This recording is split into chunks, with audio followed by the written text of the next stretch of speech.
మరణాత ఈరోజు దేవుని వాక్యం చదువుకుందామా. 107వ కీర్తనల గ్రంథము 20వ వచనాన్ని చదువుకుందాం. ఆయన తన వాక్కును పంపి వారిని బాగు చేసెను. ఆయన వారు పడిన గుంటల్లో నుండి వారిని విడిపించెను. మరి ఈ దిన వాగ్దానమును మనం చూసుకున్నట్లయితే తన వాక్కును పంపి వారిని బాగు చేసెను. మీలో ఎంతమంది అనారోగ్యాలు కలిగి ఉన్నారు? మరి మీకు కూడా ప్రభు వాక్యము ద్వారా స్వస్థత దయచేవారై ఉన్నారు.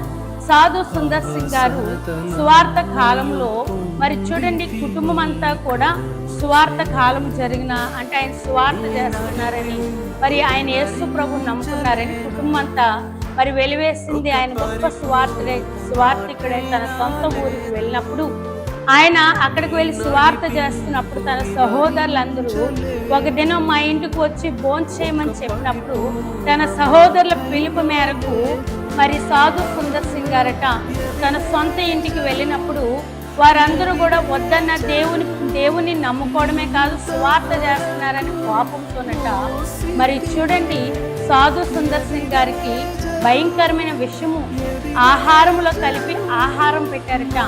సాధు సుందర్ సింగ్ గారు తెలియక ఆహారము తినివేసి మరి చూడండి, తినిన తర్వాతట ఆయన లేచి వెళ్ళిపోతున్న సమయంలో చూడండి, నడుచుకుంటూ వెళ్తున్నప్పుడు భయంకరమైన కడుపుల నొప్పి వచ్చిందట. ఆయనకు తెలిసిన డాక్టర్ దగ్గరికి వెళ్ళినప్పుడు ఆ డాక్టర్ గారు చెప్తున్నారు, నీకు విషపూరితమైన ఆహారము పెట్టి ఉన్నారు, ఈ ఆహారము తిన్నావు కనుక ఈ విషము నీ శరీరం అంతా వ్యాపించింది. ఏం వ్యాపించింది? శరీరం అంతా వ్యాపించేసింది అని చెప్పారట. వెంటనే సాధు సుందర్ సింగ్ గారు భయపడలేదు, ఆ విషయానికి విరుగుడు లేదట, మందులు లేవు, చనిపోతారు అని డాక్టర్ గారు చెప్పారట. ఆయన మంచం మీద పడుకుని సాధు సుందర్ సింగ్ గారు ఆ డాక్టర్ గారికి చెప్పారట, అయ్యా మరి సువార్తలు తీసి చదవండి. ఆయన దగ్గర క్రొత్త నిబంధన పుస్తకములో సువార్తలు తీసి చదవమన్నప్పుడట సువార్తలు చదివేటప్పటికి చదివి పూర్తి చేయగానే శరీరంలో తల నుండి అరిపాదాల వరకు మరి పాకి వేసిన విషమంతా కూడా మరి పోయి సంపూర్ణ స్వస్థత సాధు సుందర్ సింగ్ గారికి వచ్చిందట. లేచి కూర్చున్నారట.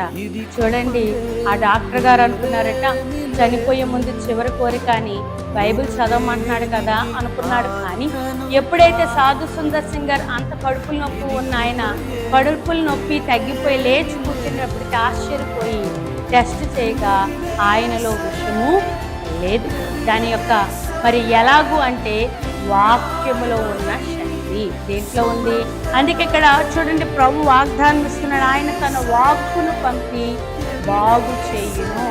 ఎంతమంది అయితే అనారోగ్యాలతో ఉన్నారో, ఎంతమంది అయితే మీలో తగ్గని బలహీనతలు ఉన్నాయో, భయంకరమైన మరణకరమైన రోగాలు ఉన్నాయో, మీరు కూడా ప్రతిదినము స్వస్థత వాక్యాలు చదువుకొని ఆ స్వస్థత వాక్యాలని ప్రార్థన చేయండి.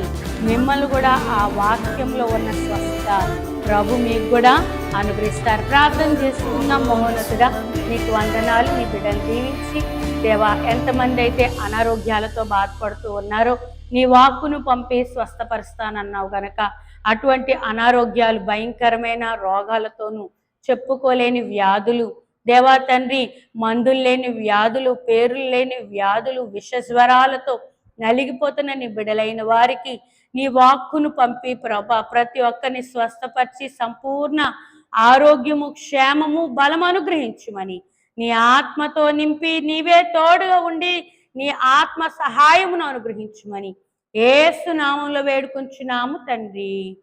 ఆమేన్. మరణాత మరణాత.